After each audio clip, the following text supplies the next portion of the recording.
In the quiet American mining town of Blackwood, West Virginia, in the autumn of 1951, 48 men, fathers, sons, and brothers walked into the Blackwood coal mine for what seemed like just another shift, but they would never walk out again. The official record stated, "Entombed, no survivors." For generations, the town grieved, but Martha Ellison, then a 12-year-old girl, always felt a cold knot of dread. Her father's body was never recovered. What truly happened deep inside that mountain was buried not just by rock, but by a chilling conspiracy. Then, 6 decades later, Martha's granddaughter, Claire, uncovered a hidden steel door, untouched since the collapse. Behind it, a sealed chamber, with evidence that rewrote history, revealing a truth so disturbing it threatened to tear the town apart. What dark secret did the mining company bury that day? And who was willing to kill to keep it hidden? Subscribe so you don't miss what happens in the end. And tell us where you're watching from and what time it is there. We love seeing where our audience tunes in from. The crisp autumn air of 1951 bit at the faces of the men of Blackwood, West Virginia, as they made their way down Main Street. It was a procession as old as the mountains themselves, fathers and sons, brothers and neighbors, their lunch pails clanking a familiar rhythm against their legs.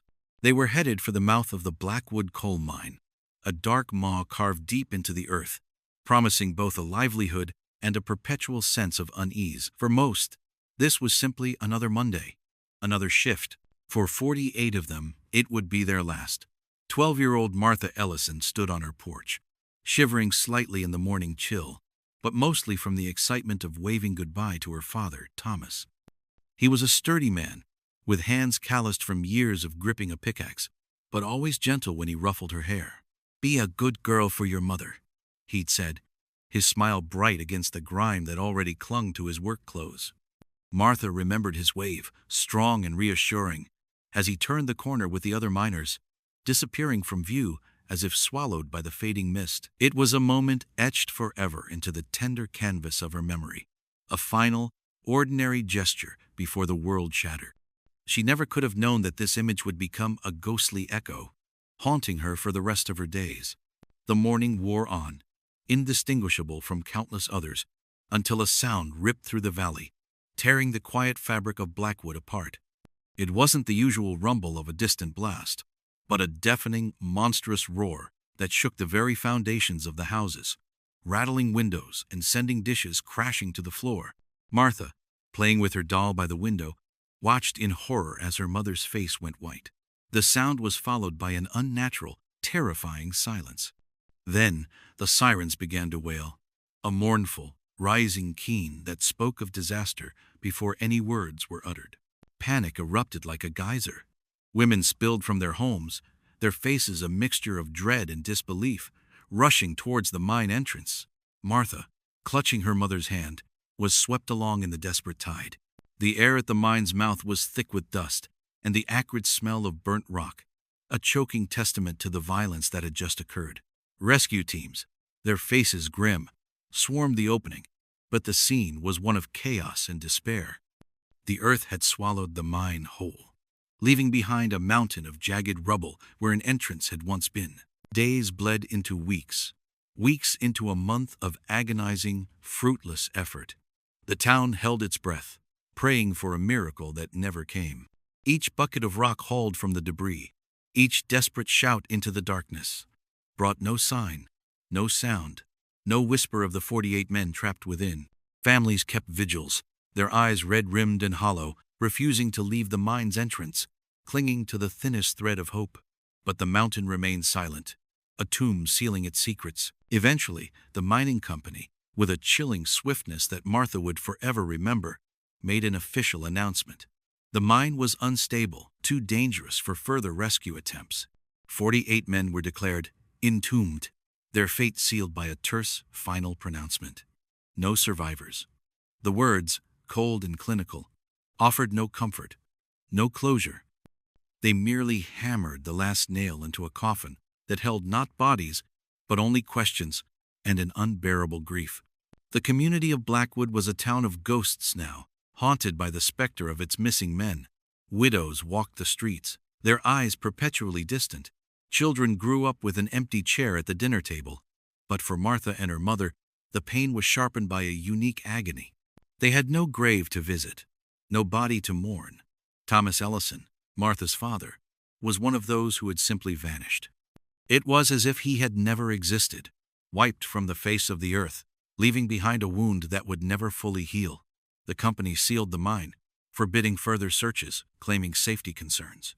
But even at 12, Martha felt it in her bones. Something about the collapse never made sense. Why were they in such a hurry to seal it all away? Why was there no real explanation for such a devastating accident? The official story felt thin, like a veil barely concealing a darker, more sinister truth. Years turned into decades, and the mine's entrance became a permanent scar on the landscape, a monument to a grief that refused to subside.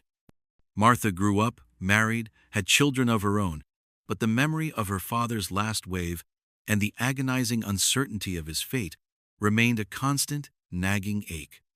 The phrase, "entombed, no survivors," was a lie. She knew it. She felt it. And deep within her heart, a quiet, unyielding fire burned, fueled by the desperate need to know what truly happened to her father and the 47 other men swallowed by the Blackwood coal mine. This was not merely about grief. It was about a profound sense of injustice, a deep-seated belief that some powerful secret had been buried along with the men. The years following the 1951 disaster did not bring healing to Blackwood. They merely layered over the wound with a thin, fragile scab. Generations grew up under the heavy shadow of the mine, a silent, gaping maw that had swallowed not just 48 men, but the town's very soul. Children played near the sealed entrance, knowing instinctively that a part of their community remained trapped beneath the earth. Mothers became widows overnight, their youth stolen by an absence that echoed through every empty chair, every unheard laugh. Daughters, like Martha, inherited not only the grief but also an unspoken strength, a quiet resilience forged in the crucible of unanswered questions. They became the keepers of memory, the quiet sentinels guarding the truth they believed was still waiting to be unearthed. The women of Blackwood bore the brunt of this enduring tragedy. They were the ones who kept the homes together, their hands calloused not by coal dust, but by relentless toil, stretching meager resources to feed hungry mouths. They raised their children to adulthood, instilling in them both a fierce pride in their heritage and a deep simmering distrust of the powerful mining company that had, in their eyes, abandoned their men to the darkness. Martha, as she aged, watched these women, her peers, her elders, and saw their quiet suffering, their unwavering dignity. She saw the lines of worry etched around their eyes, the slight slump in their shoulders that even time could not erase. Each face was a testament to the town's enduring pain, a living archive of loss and longing. For Martha, the passing decades did little to dull the sharp edges of her grief, or to silence the nagging questions that had plagued her since childhood. Now an elderly woman, her hair a wispy crown of white, she remained as sharp-witted and determined as ever. She insisted, often to the polite but weary nods of her neighbors, that something about the collapse had never made sense. They sealed it too fast, she'd repeat, her voice firm, her eyes flashing with the old fire. Too fast for a proper search. They didn't want anyone going back in there. Her words were often dismissed as the rambling of an old woman consumed by ancient sorrow. But Martha knew, with an unshakable certainty, that her father and the others deserved more than a hastily sealed tomb and a cryptic explanation. The company's actions, the abrupt finality, had always felt less like a rescue effort and more like a cover-up. They had forbidden further searches, citing unstable ground and the immense cost. But to Martha, it simply sounded like a convenient way to bury the truth along with the men.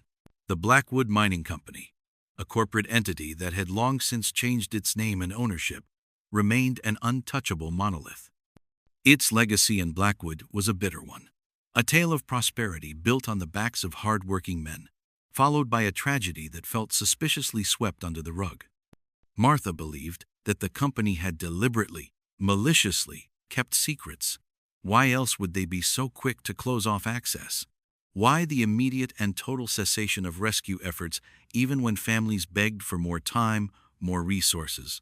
The seed of Martha's suspicion, however, was not just planted by a child's intuition, it was watered by a tangible, unsettling discovery. Years after the disaster, during a quiet spring thaw, a small team was tasked with reinforcing the outer perimeter of the sealed mine shaft, mostly for safety reasons, to prevent curious children from venturing too close. Amongst the loose rocks and damp earth near the sealed entrance, a forgotten leather lunch pail had been recovered. It was battered and mud-stained, but unmistakably a miner's pail. It had somehow escaped the initial chaos, pushed away from the main collapse by the sheer force of the explosion.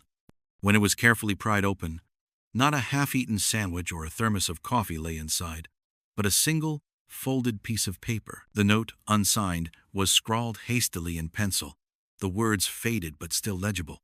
"We were led here, locked in, not an accident." The words were chilling. A whisper from beyond the grave. The pail, and its cryptic message, was quietly handed over to the local sheriff, a stoic man who had lost his own uncle in the disaster. The note, he reasoned, could have been a desperate, disoriented message from a trapped miner, or perhaps a macabre joke from some local boys.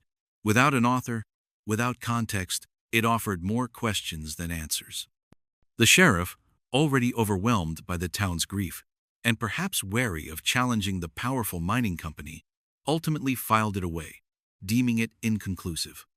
But for Martha, who had heard the whispers of its discovery, it was confirmation. It was proof. Her father, her neighbors, they hadn't just died in an accident. They had been trapped, abandoned, perhaps even deliberately sealed in. The thought sent a cold shiver down her spine, a horrifying possibility that both sickened and galvanized her. The injustice of it all pulsed like a fresh wound. Someone knew the truth. Someone was responsible. And the longer she lived, the more determined Martha became that one day that truth would surface, no matter how deeply it was buried. The small, unsigned note in the forgotten lunch pail became a silent testament, a hidden truth waiting for the right person to discover it, a secret that demanded a reckoning. The passage of 62 years had done little to diminish the unspoken tension that hummed beneath the surface of Blackwood. The pain of 1951 was an open secret, a wound that never truly closed. Martha Ellison, now well into her 70s, had passed the torch of her quiet, unyielding conviction to her granddaughter, Claire.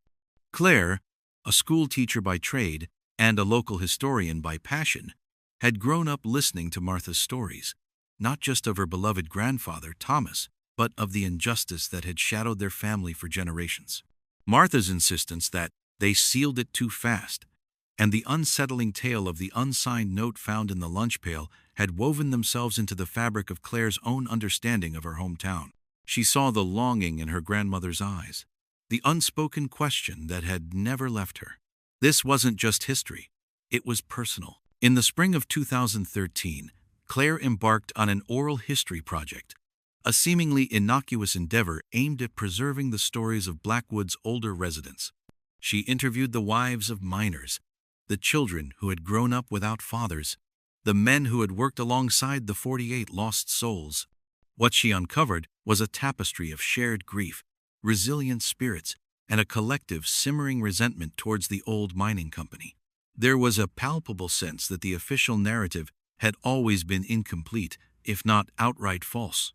Each interview, each hesitant memory shared, fueled Claire's growing conviction that Martha's suspicions were not the product of an aging mind, but the echoes of a truth deliberately suppressed.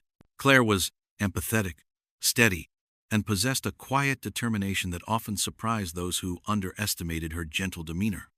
She listened more than she spoke, allowing the stories to unfold naturally, gathering every detail like precious fragments of a forgotten puzzle. Her talent lay in piecing these fragments together, whether from old records, faded letters, or the trembling voices of those who still remembered. She understood that earning trust was paramount in a town where suspicion ran deep, especially when it came to digging into the past. She wasn't looking for blame, she'd assure them, but for understanding, for healing. She wanted to give a voice to those who had been silenced, and to bring peace to the souls of the entombed, and to their families. The Oral History Project culminated in a presentation to the Blackwood Town Council, A room filled with weary, familiar faces, many of whom had family ties to the 1951 disaster. Claire spoke not just with facts and dates, but with the raw emotion she had collected from the town's elders. She presented the consensus. Blackwood needed a place to remember, a physical space that honored the lost miners and acknowledged the gaping hole they left behind. She proposed a modest, daring idea to fund a partial reopening of the abandoned mine, not for mining, but as a heritage site, a museum of remembrance. It was a bold move, flying in the face of decades of official pronouncements about the mine's dangers and the finality of its closure. There was resistance, of course. Some feared stirring up old ghosts, reopening wounds that had barely scabbed over. Others, wary of the cost and the perceived futility, questioned the wisdom of disturbing a resting place. "Let the dead lie," one councilman grumbled, articulating a sentiment shared by a quiet minority. But Claire, with her quiet strength and her meticulously researched presentation, began to win them over. She spoke of legacy, of closure, of finally giving Blackwood a proper way to remember its sons. She highlighted the educational value, the tourism potential, the opportunity to finally tell a complete story, not just a censored one. Sheriff Daniel Moore, a pragmatic, community-minded lawman whose own grandfather had lost a brother in the mine, rose to speak in Claire's favor. He knew the pain of the community, and he respected Claire's earnest desire for truth. His support, coming from a man who traditionally valued peace and order, swayed many. Finally, after weeks of debate and deliberation, the town council voted to approve Claire's proposal. A small, carefully selected team of specialized workers was hired, equipped with modern safety gear and cutting-edge ground-penetrating radar. Their task was to clear a safe, accessible path into the upper levels of the abandoned mine, establishing the foundation for the heritage site. The work was slow, methodical, fraught with the inherent dangers of an old, collapsed mine. Each fallen beam, each precarious rock formation, was a stark reminder of the forces that had sealed the fate of the 48 men. Days turned into weeks, then into 2 months of painstaking labor. The community watched, holding its breath, a mixture of anticipation and trepidation hanging in the air. Martha Ellison, too frail to visit the site, listened intently to Claire's daily updates, her eyes alight with a hope she hadn't dared to entertain in decades. One sweltering afternoon in late August, a call came through to Claire's phone, electrifying her. It was the foreman of the excavation crew, his voice thick with a mixture of awe and bewilderment. "Miss Ellison," he began, "you'd better get down here. We found something." Claire drove to the mine site, her heart pounding a frantic drum against her ribs. The foreman led her deep into the newly cleared section, the air growing cooler, heavier, carrying the scent of damp earth and distant, trapped secrets. They had excavated much further than initially planned, following a stable, if narrow, passage that had seemingly escaped the worst of the 1951 collapse. As they rounded a bend, the beam of the foreman's headlamp cut through the gloom, revealing an anomaly that stopped Claire in her tracks. There, embedded in the rock face, where the passage abruptly ended in what should have been solid earth or more rubble, was a massive sealed steel door. It was rusted, ancient, clearly installed decades ago, expertly mortared into the stone. Its very existence was a stark, screaming question mark. This wasn't a natural formation, nor was it part of any known mine blueprint from 1951. It was deliberate, it was hidden, and it had been untouched for 62 years. The foreman, a seasoned miner, ran a gloved hand over the cold steel. "We tried to get the radar through it, Miss Ellison, but it's too thick. Solid steel, packed tight. No way to tell what's on the other side. But it's not just rubble." He paused, his voice dropping to a near whisper. "There's a quietness about it, a different kind of silence." Claire felt a prickle of dread and a surge of electrifying anticipation. The air around the door felt different, heavy with unspoken history. This wasn't just a sealed passage. It was a deliberate barrier, a lock on a secret. Her grandmother's words echoed in her mind. They sealed it too fast. They didn't want anyone going back in there. This wasn't merely a heritage site anymore. This was an archaeological dig into the heart of a 62-year-old mystery, one that promised to expose a truth far more chilling than a simple mining accident. The sheer, silent presence of that door, deep underground, untouched for over 6 decades, spoke volumes without uttering a single word. It led not to rubble, as everyone had always assumed, but to a profound, unsettling silence. A silence that now pulsed with the potential to shatter everything Blackwood thought it knew about its past. The air inside the mine felt suddenly thick, heavy with the weight of 62 years of trapped secrets. Claire stood before the imposing steel door, her hand resting on its cold, unforgiving surface. It wasn't merely a barrier. It was an accusation, a silent testament to a deliberate act of concealment. The foreman and his crew, a mixture of awe and unease etched on their faces, murmured amongst themselves. This wasn't part of any known plan, any official record. This was something else entirely. The decision was made to open it carefully. It took the better part of a day, working with specialized cutting tools, sparks flying in the suffocating darkness, to breach the ancient steel. Every clang of metal against metal echoed with a grim finality, a drumbeat leading to an unknown reveal. Finally, with a deep, groaning sigh of tortured hinges, the door swung inward, revealing not rubble, not a collapsed tunnel, but a gaping, echoing blackness. Claire, armed with a powerful floodlight, was the first to step across the threshold. The air was stale, musty, but surprisingly breathable, a testament to the sheer scale of the chamber beyond. As the light pierced the gloom, a vast space slowly revealed itself. It was a large, cavernous room, clearly man-made, carved out of the rock face and shored up with thick timber beams. The sight sent a cold shiver down Claire's spine, a profound sense of shock that rooted her to the spot. This was no accidental pocket. This was a deliberate haven, a makeshift sanctuary. The light flickered across rows of rusted bunks, still neatly made, as if waiting for their occupants to return. A table, crudely fashioned from planks, stood in the center, and on it, a stack of what appeared to be tin cans, food, rations. This was not a place of immediate death and collapse. This was a place where men had lived and hoped and waited. The unspoken implication hung in the air, chilling everyone present to the bone. The 48 men had not died in the initial blast. Some, at least, had survived. They had been trapped, yes, but they had endured perhaps for weeks or even months in this subterranean prison.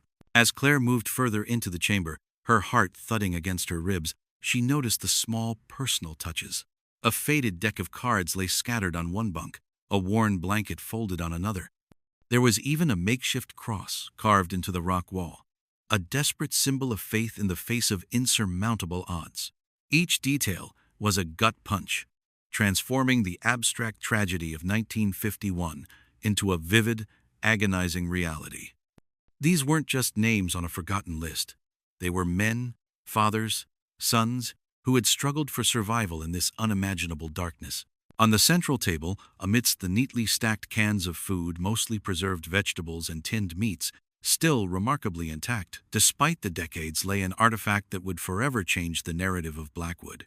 It was a well-worn leather-bound Bible, its cover cracked and faded, but otherwise remarkably preserved.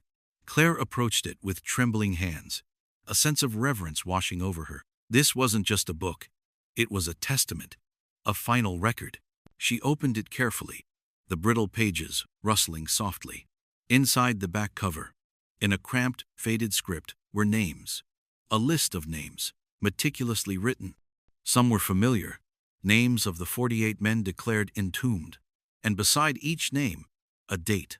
Dates that stretched not just to 1951, but into 1952. Weeks after the supposed collapse. Weeks after the mine was officially sealed.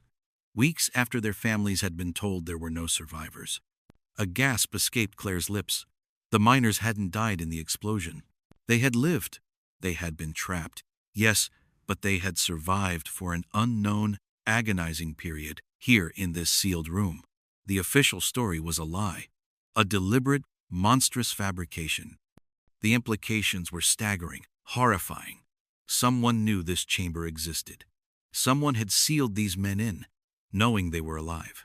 As Claire's eyes scanned the list, searching, hoping, dreading, her gaze finally landed on a name that made her breath catch in her throat, a name that struck her to the deepest core of her being: Thomas Ellison, her great-grandfather, her grandmother, Martha's father, and beside his name, a date, January 14th, 1952.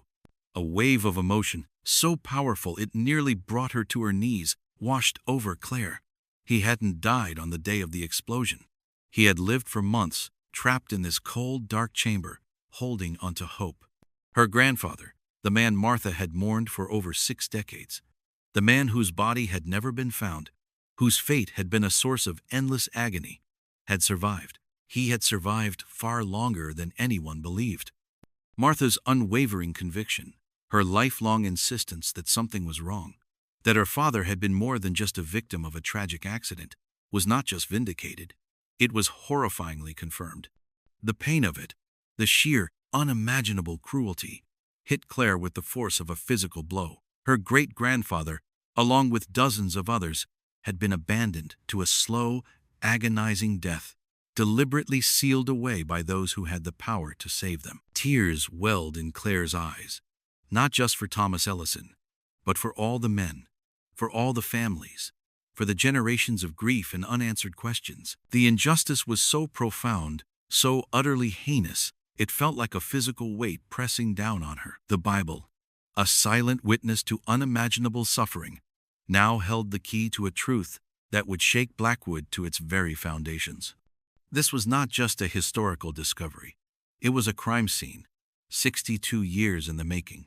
As Claire carefully closed the Bible, the rusted bunks, the stacked cans, the crude cross on the wall, all took on a new, heart-wrenching significance. They were not just relics of a bygone era. They were poignant reminders of human resilience in the face of ultimate betrayal. And now, the responsibility of bringing this truth to light, of finally giving these men the justice they deserved, rested squarely on Claire's shoulders.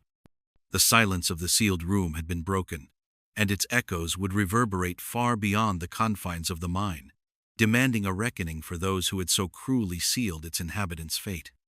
The discovery of this chamber, and the dates within the Bible, didn't just change Claire's family history, it changed the entire history of Blackwood.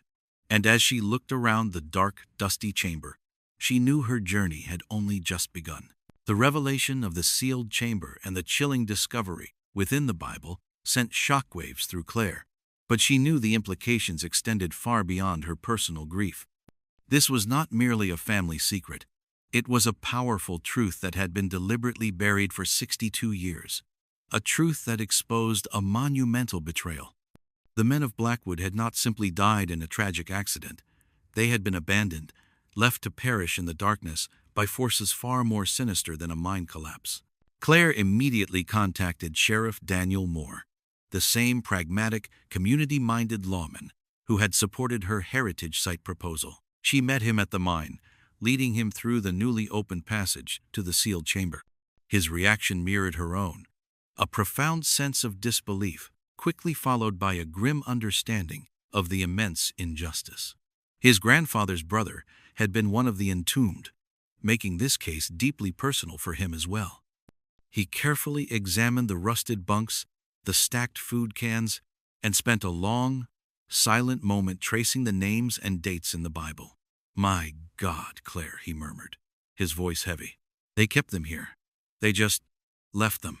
The immediate priority was to secure the chamber, treating it as both a historical site and a crime scene. Forensic teams were brought in, meticulously documenting every detail, every artifact, hoping to piece together the final, agonizing days of the trapped miners. But even as the scientific investigation began, Claire knew that the answers to why this had happened lay not in the dust of the chamber, but in the dusty archives of power and corruption. Her research led her deep into old municipal records, obscure newspaper clippings, and forgotten legal documents. The picture that slowly emerged was sickeningly clear. In 1951, the Blackwood Mining Company had been under intense scrutiny. There were whispers, then formal investigations, into a series of illegal safety shortcuts, cost-cutting measures that blatantly disregarded the lives of their workers.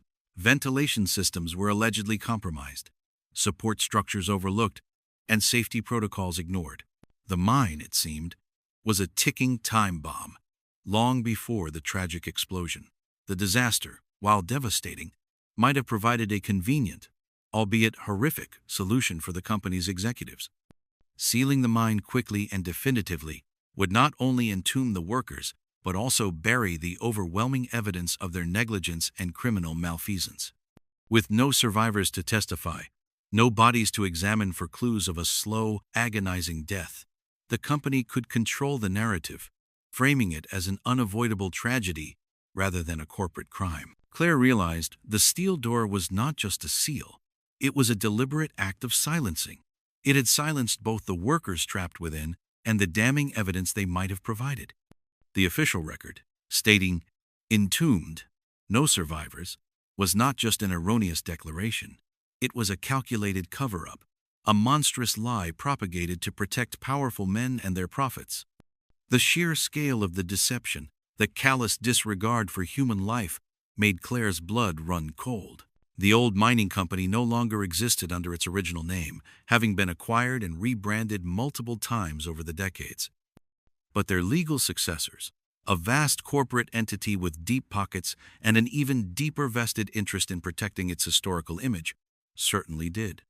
Claire knew that confronting them would be an uphill battle, but she was fortified by the faces of the men in that Bible, by the unwavering faith of her grandmother, Martha. Her search for answers eventually led her to an unexpected and profoundly unsettling source, Samuel Grant.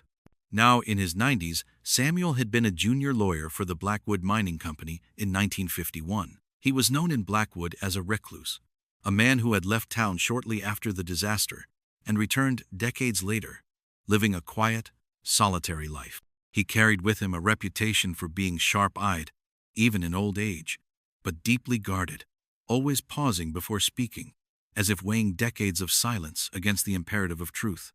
Claire approached him cautiously, earning his trust through patience and a genuine plea for the real story. After several weeks of careful, respectful conversations, Samuel Grant finally confessed. In a taped interview, his voice frail but steady, he recounted a chilling tale. He had been present, a young, ambitious lawyer, when the executives of the Blackwood Mining Company, led by the ruthless and calculating Richard Hayes, made the horrifying decision.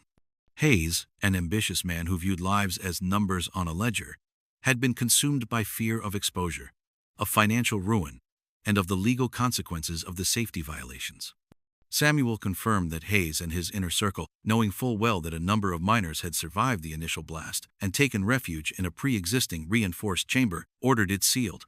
They believed it was a necessary evil, a sacrifice for the greater good of the company and its shareholders. The decision was made in a frantic, terrifying meeting, where profit and self-preservation trumped human life. Samuel, then a junior, had been ordered to draft the legal paperwork, ensuring the sealing of the mine was presented as a safety measure. He confessed his lifelong guilt, the burden of his complicity weighing on him for over 60 years. He revealed how records were doctored, how investigations were subtly obstructed, and how a wall of silence was built around the truth. The company's executives had ordered the chamber sealed to protect themselves, damning 48 men to a slow, agonizing death to escape accountability. The taped confession was a bombshell, providing the insider testimony that transformed suspicion into undeniable fact. It was the smoking gun Claire needed. But the truth, once revealed, began to fracture Blackwood. Some demanded immediate justice, their voices rising with a righteous anger born of generations of suppressed grief. They wanted the full story, the names of the guilty, and a public reckoning. Mary Collins, a fierce, outspoken woman whose own father had been lost, emerged as a strong advocate, organizing families of the victims to stand with Claire. She spoke with a raw passion that echoed the collective suffering, reminding everyone of what had been stolen from them. But there was another faction, quieter but no less determined. They feared the disgrace, the shame that such a revelation would bring to Blackwood. They worried that exposing such a dark chapter would ruin what little economic stability the town had managed to reclaim, driving away potential investors and tourists. History is best left alone, they argued, their voices tinged with a desperate desire to protect the town's fragile peace. They were wary of outsiders, of national media attention, and the potential for long-held grudges to tear their community apart. The tension in Blackwood became palpable, a heavy cloud hanging over every conversation, every gathering. The discovery had not brought immediate unity. It had instead forced Blackwood to confront its deepest wounds and to choose between a painful truth and a fragile, comfortable lie. Claire realized that her fight for justice was not just against the ghosts of a powerful corporation, but against the very soul of a town grappling with its own painful legacy. The path forward would be fraught with conflict, both within the community and against those who still held power and influence, even after 60 years. But armed with Samuel Grant's confession, Claire felt a surge of resolve. The truth, however unsettling, had to come out. The confession of Samuel Grant had provided the legal bedrock for Claire's fight, but it was the sealed chamber itself that held the true, raw essence of the story. After its discovery, the forensic teams had worked meticulously, careful not to disturb the fragile echoes of the past. As they carefully processed the chamber, they uncovered more than just rusted bunks and food cans. Tucked away in various crevices, beneath loose floorboards, and even sewn into the lining of old work jackets, were journals. Not just one, but a collection of small, leather-bound notebooks, their pages brittle with age, filled with the cramped, desperate handwriting of the trapped miners. Claire, along with Sheriff Moore and a few trusted historians, carefully catalogued each journal. They were more than mere records. They were fragments of souls, voices from the past, echoing with hope, despair, and an indomitable spirit. The mystery of the miners' final days began to expand, revealing a harrowing yet deeply human narrative. The journals chronicled their ordeal with a heartbreaking honesty. They detailed the initial shock of the explosion, the frantic search for a safe haven, and the dawning horror as they realized they were truly trapped. Thomas Ellison, Claire's great-grandfather, emerged as a natural leader, his entries steady and measured. He had used his skills as a foreman, discipline, organization, and practical problem-solving to maintain order in the face of chaos. He had rallied the men, not just to ration the meager food supplies they had managed to salvage and the few they had found in the chamber, but to keep morale alive. They rationed water from a slow drip in the rock, measured out small portions of the tinned goods, and created a schedule for everything: prayer, storytelling, even exercise in the confined space. Other journals revealed the personal struggles, the moments of despair.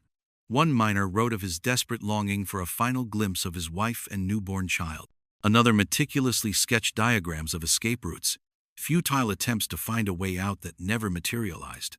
Many entries spoke of faith, of turning to prayer in their darkest hours. They sang hymns, their voices, no doubt, echoing eerily in the suffocating silence of the chamber. They wrote letters, hundreds of them, scrawled on any available scrap of paper, to their families, to their sweethearts, to their children. Letters filled with love, regret, and the desperate hope that one day, somehow, these messages would find their way to their intended recipients. They poured their hearts onto those pages, knowing it might be their last testament, their final connection to the world above. Claire spent countless hours poring over these journals, each word a direct conduit to the past. The raw emotion, the quiet courage, the sheer humanity of these men, trapped and forgotten, was overwhelming. She learned of their daily routines, their small victories, their profound losses. She discovered how they celebrated birthdays in the darkness, how they comforted each other through illness and despair, how they clung to the faintest glimmer of hope, even as their supplies dwindled and the days bled into weeks.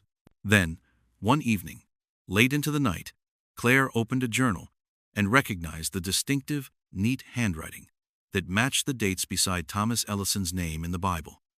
It was her great-grandfather's journal. As she read, her breath hitched in her throat. His entries were a poignant blend of practical observations and deeply personal reflections. He spoke of the dwindling food, the flickering oil lamps, and the growing fear. But always, always, he returned to his family. On a page dated January 11th, 1952, just 3 days before his last recorded date in the Bible, Claire found a letter, carefully folded and tucked between the pages, addressed specifically to her grandmother. The words were faded, the paper brittle, but the sentiment was as clear and powerful as if he had spoken them yesterday. "My dearest Martha," it began, "if you ever read this, know that your pa loves you more than words can say. Tell my little girl I never stopped believing we'd be found, that I prayed every day for you and your ma, and for the Lord to watch over you both. It is cold here, and the food grows scarce, but our spirits remain strong. We talk of home, of the sunshine, of seeing your faces again. Never forget me, my sweet girl, and never stop believing in the light, even in the deepest dark." Claire could barely read through her tears. The words, a direct message from her great-grandfather, bridged 62 years of silence and grief. Martha's father, her own blood, had lived and died with hope in his heart, clinging to the image of his little girl. The letter was a profound, heartbreaking echo of a love that transcended time and betrayal. It was the emotional high point of her investigation, solidifying her resolve. This was no longer just about justice.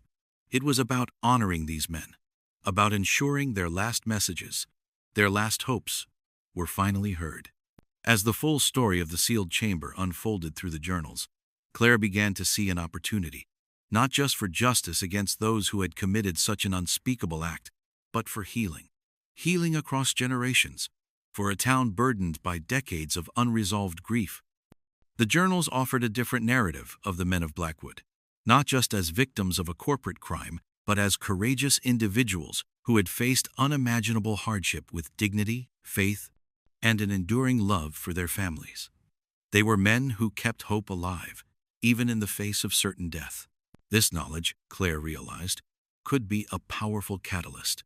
It could unite the fractured town, transforming their collective sorrow into a shared legacy of strength and resilience. The silence of the sealed chamber had yielded not just a devastating truth, but also a profound, emotional testament to the human spirit. The echoes of these voices, preserved on fragile pages, demanded to be heard, to finally bring peace to Blackwood and to the souls of its forgotten heroes. Claire understood that this story, once brought to light, could mend the deepest wounds, allowing the town to finally move forward, not by forgetting, but by truly remembering. The raw, unfiltered humanity contained within those journals became the moral compass for her unwavering quest. Armed with the undeniable proof from the miners' journals and the damning confession of Samuel Grant, Claire felt a surge of righteous purpose. The time for quiet investigation was over. The time for a public reckoning had arrived. She formally petitioned the Blackwood Town Council for a public hearing, a forum where the evidence could be presented not just to officials, but to the entire community, to the families who had waited 62 years for the truth. The request sent a tremor through the town. Mary Collins and a growing coalition of victims' families rallied behind Claire, their voices, once hushed by grief, now rising in a unified demand for justice. The momentum was building, a powerful current of truth threatening to wash away decades of carefully constructed lies. But as the light of truth began to dawn, the shadows it cast grew long and menacing. The descendants of the 1951 mining executives, families who had built their fortunes on a foundation of silence and deceit, began to stir. They were no longer the ruthless industrialists of the past, but polished, respectable figures, bankers, lawyers, philanthropists, whose names adorned buildings and university wings. They saw Claire's quest not as a search for justice, but as a direct assault on their family legacy, a threat to their carefully cultivated image and, more importantly, their wealth. A quiet, insidious campaign began. Lawyers representing the corporate successors to the Blackwood Mining Company sent veiled threats, questioning the legality of Claire's investigation and the authenticity of her findings. Whispers started to circulate through town, painting Claire as a troublemaker, an outsider stirring up old pain for personal gain. The phrase, "history best left alone," became their mantra, a disingenuous plea for peace that was, in reality, a demand for continued silence. They argued that reopening these wounds would only bring shame and division to Blackwood, conveniently ignoring the fact that the wound had never truly healed. Claire refused to be intimidated. She meticulously organized her evidence, making copies of the journals, transcribing Samuel Grant's confession, and preparing a timeline of the cover-up. The original artifacts, the journals, the tape of the confession, her most critical research notes were her most powerful tools. She kept them together in a sturdy leather briefcase, a tangible link to the past that she guarded with her life. The public hearing was scheduled for the end of the week, and the town was electric with a mixture of anticipation and dread. One evening, just 2 days before the hearing, Claire stopped at the local diner for a quick meal. She was exhausted, running on little more than coffee and adrenaline. She parked her car in the well-lit lot, locking the doors as she always did, and left the briefcase on the passenger seat, covered by a jacket. She was only inside for 20 minutes, just long enough to grab a sandwich and a cup of coffee to go. But when she returned to her car, her heart plummeted. The passenger side window was shattered, a spiderweb of broken glass glittering on the pavement. A cold dread washed over her as she looked inside. The jacket was tossed onto the floor, and the briefcase, the one containing the miner's journals, Samuel's taped confession, the very soul of her investigation, was gone. It was a clean, professional theft. Nothing else was touched. Her wallet, her phone, all still there. They hadn't wanted her possessions. They had wanted her proof. In an instant, the foundation of her case had been ripped away. The next morning, reeling from the shock, Claire was dealt another devastating blow. A special emergency meeting of the town council had been called. One of her earliest and most vocal supporters, a councilman whose own grandfather had been a close friend of Thomas Ellison, stood up and publicly withdrew his support for the hearing. His face was pale, his eyes avoiding hers. He spoke of the need for unity, of the dangers of unverified claims, and suggested that perhaps, in her grief, Miss Ellison had misinterpreted old documents. He mentioned the unfortunate theft, implying that without the original evidence, her claims were now little more than hearsay. It was a calculated, brutal betrayal. Claire knew, with a sickening certainty, that he had been gotten to. The powerful interests she was fighting had found his price, or his breaking point. Her credibility was shattered, her evidence gone, and now her allies were abandoning her. The momentum she had built collapsed in on itself, leaving her isolated and exposed. The sharp fall came later that afternoon. The phone rang, the shrill sound cutting through the stunned silence of her small home. It was her mother. Her grandmother, Martha, had fallen. She had been following the news of Claire's progress with a fierce, hopeful pride, and the sudden, devastating turn of events, the theft, the public betrayal, had been too much for her frail heart. She had suffered a massive stroke. Claire rushed to the hospital, her mind a numb whirlwind of failure and fear. She found Martha in a quiet room, looking small and fragile against the stark white sheets, a web of tubes and monitors connecting her to the beeping machines that measured the fading rhythms of her life. Martha's eyes fluttered open, and she recognized Claire. Her voice was a faint, raspy whisper, each word a monumental effort. Did they succeed? She breathed, her eyes searching Claire's face. Will they bury him again? The question was a dagger to Claire's heart. She saw in her grandmother's eyes not just the fear of her own mortality, but the deeper, more profound terror that she would die without ever seeing her father's name cleared, without the world knowing the truth. She feared she would leave this world with the injustice of 1951 still standing, a final, unmovable monument to lies. Claire, who had been so close to victory, now felt a crushing wave of despair. She had lost the evidence. She had lost her allies. And now she was losing the very person who had set her on this path. The weight of it all was suffocating. The collapse of lies she had fought so hard to engineer had been turned against her, and she was the one buried beneath the rubble. The sterile, rhythmic beeping of the heart monitor in Martha's hospital room was a cruel metronome, counting down the seconds of a life that had been defined by waiting. Claire sat by her grandmother's bedside, the crushing weight of defeat a physical ache in her chest. She had failed. The truth, which she had held so briefly in her hands, had been snatched away, and the powerful, faceless enemy she fought had struck back with devastating precision.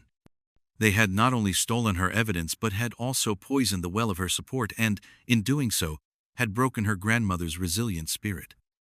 The silence in the room was heavy, thick with the unspoken fear that Martha would die with the lie of 1951 still standing, her father's memory once again buried, this time under a fresh layer of deceit and intimidation. Every beep of the machine felt like a nail being hammered into a coffin of lost hope. Just as the despair threatened to consume her entirely, a soft knock came at the door. It was Mary Collins, her face a mixture of fierce determination and profound empathy. Behind her stood a small group of others, sons, daughters, and grandchildren of the lost miners. They were the heart of Blackwood, the keepers of its memory, and they did not look defeated. They looked angry. "We heard what happened, Claire," Mary said, her voice low but unwavering. "The theft. The councilman. We're not surprised. We knew they wouldn't give up without a fight." Claire could only shake her head, the words catching in her throat. "It's all gone, Mary. The journals, the tape, everything. Without them, it's just my word against theirs." Mary stepped forward, a defiant glint in her eyes. She placed a heavy canvas bag on the floor. "Did you really think we'd let you carry that weight alone? Did you think we were that foolish?" She knelt and unzipped the bag, revealing stacks of carefully bound photocopies and a small labeled cassette tape. "We've lived with their lies our whole lives, Claire. We learned a long time ago not to trust our history to a single keeper." From the moment Claire had shared her discoveries, Mary and a few of the other families, hardened by a lifetime of institutional distrust, had been making copies of everything, every page of every journal, every transcribed note. Sheriff Moore, anticipating a legal battle, had also insisted on making a certified copy of Samuel Grant's confession for the official police file before the original was stolen. They had anticipated a move just like this, a desperate act of sabotage from an enemy with everything to lose. The theft had not destroyed the evidence. It had merely proven how terrified their opponents were of it. A wave of profound relief and gratitude washed over Claire. So powerful it felt like a physical release. She was not alone. The community, the very people she was fighting for, were fighting with her. The turning point was not a grand victory in a courtroom, but a quiet, resolute act of solidarity in a hospital room. The enemy had tried to isolate her, to break her spirit, but they had only succeeded in galvanizing the very people they sought to silence. With the copies of the evidence secured, a new plan formed, bolder and more powerful than a sterile town council hearing. They would hold their own reckoning. Not in a government building, under the cold, fluorescent lights of bureaucracy, but in the heart of the mountain itself. They would organize a town gathering, a memorial, inside the newly reopened chamber where their fathers and grandfathers had spent their final, agonizing months. They would transform a tomb of secrets into a hall of truth. Word spread through Blackwood like wildfire. This was no longer about Claire Ellison's fight. It was about the town's soul. On the day of the gathering, a solemn procession of families made their way to the mine entrance.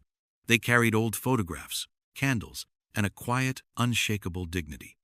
A local news reporter, a young woman whose own great-uncle was among the lost, was there with a cameraman, her interest piqued by the whispers of a community defying a powerful cover-up.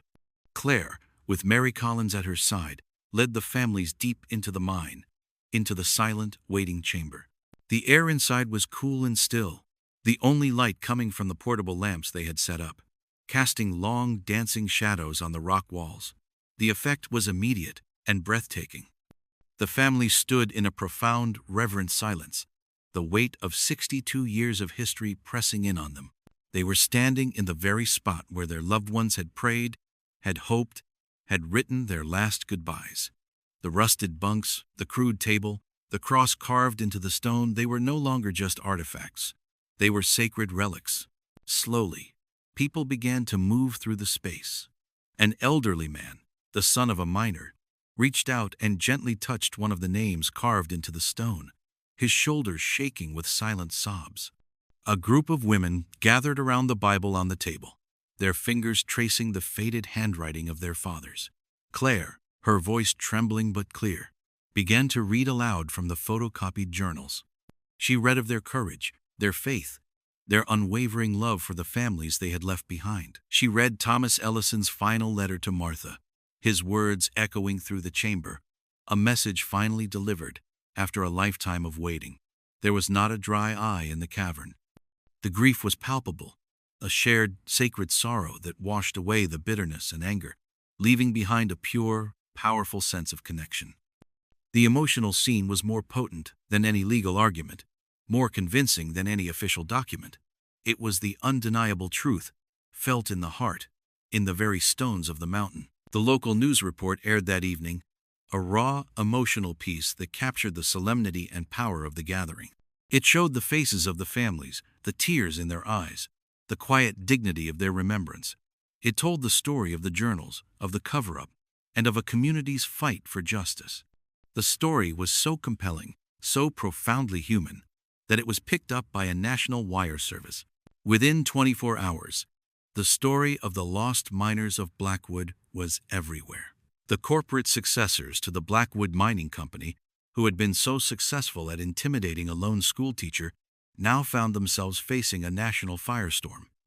The court of public opinion was swift and merciless. They were inundated with calls, their social media flooded with outrage.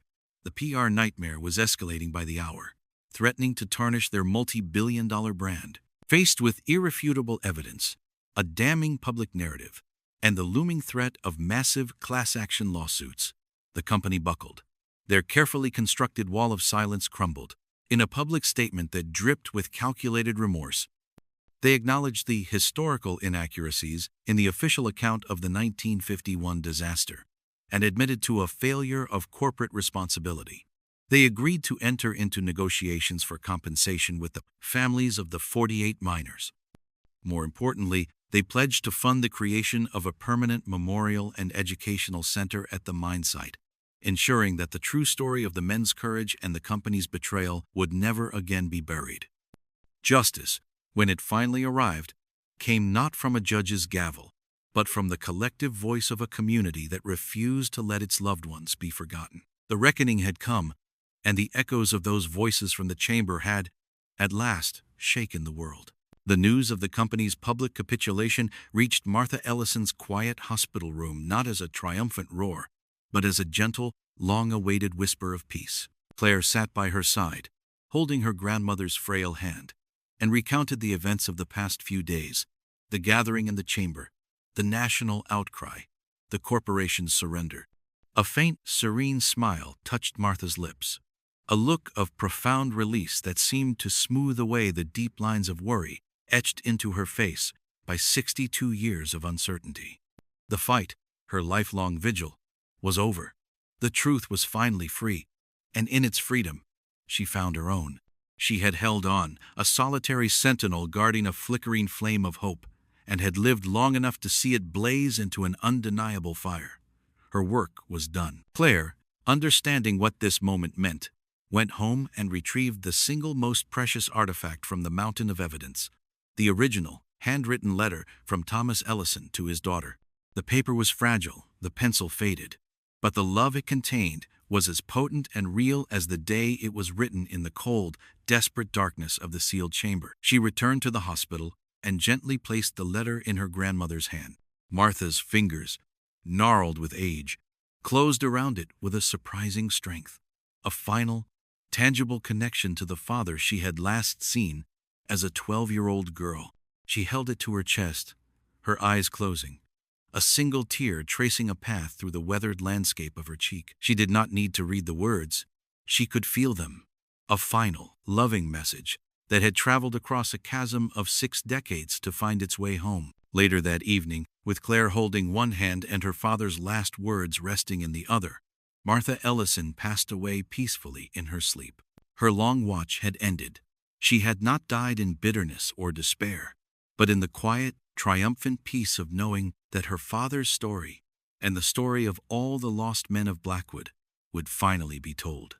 Her passing was not a final act of tragedy, but the gentle closing of a chapter, a life fulfilled by the relentless pursuit of truth. She had carried the burden of her father's memory, and now, at last, she could rest with him. The memorial service was held a week later, on a clear, crisp autumn day, the sky a brilliant, aching blue.